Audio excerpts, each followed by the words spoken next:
अस्सलाम वालेकुम, मैं हूं फबीहा जमील और आज मैं एक नई वीडियो के साथ आई हूं जिसका नाम है reading skills and it's components. अपनी पिछली वीडियो में मैंने कम्युनिकेशन स्किल्स के बारे में पढ़ाया था और उसकी टाइप्स के बारे में बताया था, तो अब आराम आराम से मैं सारी टाइप्स को कवर करती जाऊंगी। आज की वीडियो में मैंने रीडिंग स्किल्स को कवर किया है।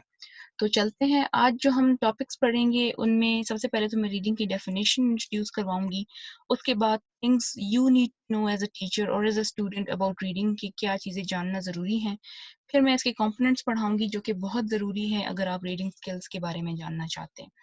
तो चलते हैं अपने पहले टॉपिक की तरफ जो है रीडिंग, इसकी डेफिनेशन।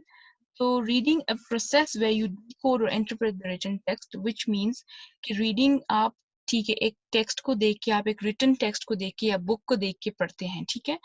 अब जब हम रिटन टेक्स्ट को स्पोकन लैंग्वेज में यानी कि लिखी हुई चीज़ को अपनी आवाज़ में तब्दील करते हैं, तो इस प्रोसेस को रीडिंग का नाम दिया गया है। और basically it's a cognitive process, इसको एक कॉग्निटिव प्रोसेस कहा जाता है, बट अकॉर्डिंग टू मी मुझे लगता है कि ये सिर्फ कॉग्निशन तक लिमिटेड नहीं है। कैसे नहीं है वो मैं अभी आपको बताती हूँ।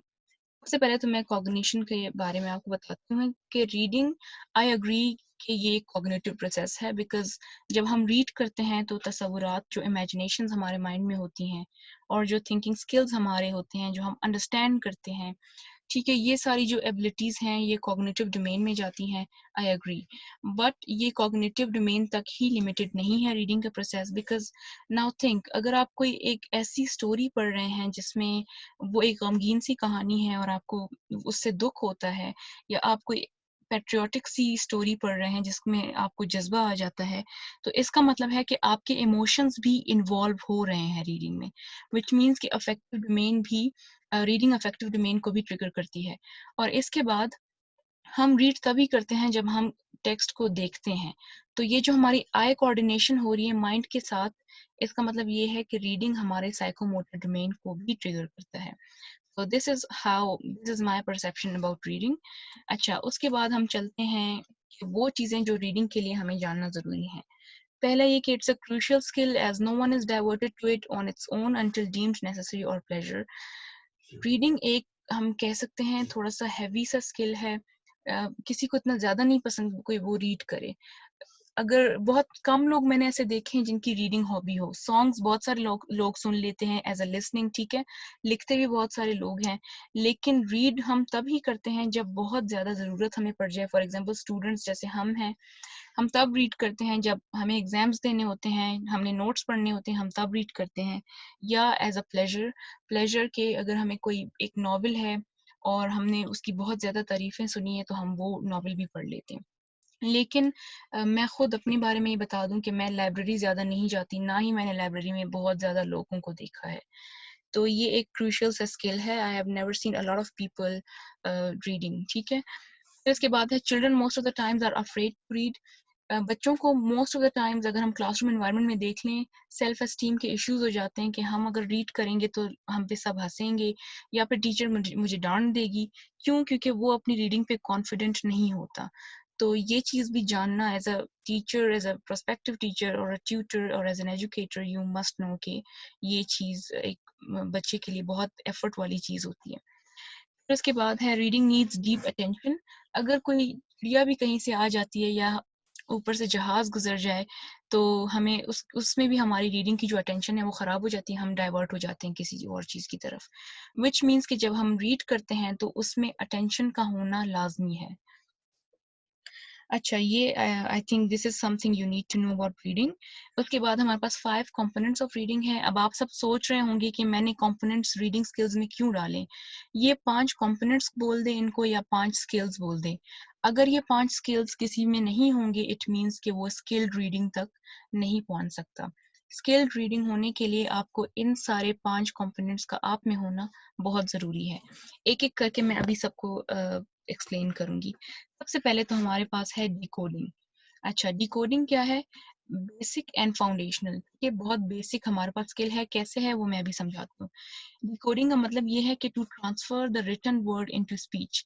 जो चीज़ लिखी हुई है उसको स्पीच में, यानी कि अपनी जो है आवाज़ में कन्वर्ट करना, डिकोडिंग कहलाता है। अब आप लोग ये सोच रहे होंगे कि यार इतनी क्या बड़ी बात है कि लिखी हुई चीज़ हम उसको आवाज़ में तब्दील नहीं कर सकते। But Decoding includes skills like phonics, phonological awareness and phonemic awareness.